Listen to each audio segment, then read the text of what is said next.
سلام بچه ها، قسمت سوم ساخت باگی.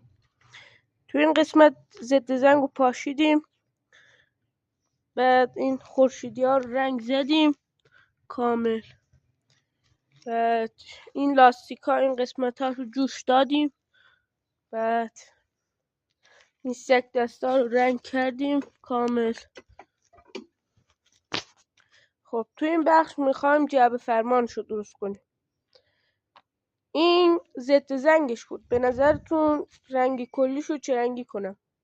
مشکی یا آبی؟ نظرتون رو بگید به.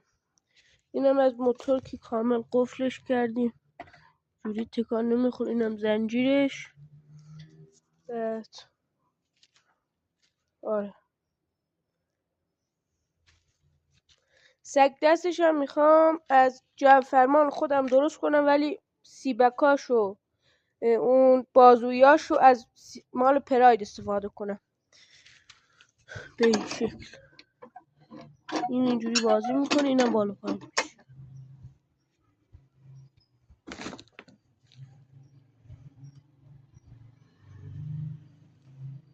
ما که این همه زحمت میکشیم، شما هم یه لایک کنید دیگه،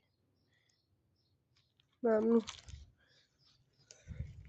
اینم از لاستیکاش.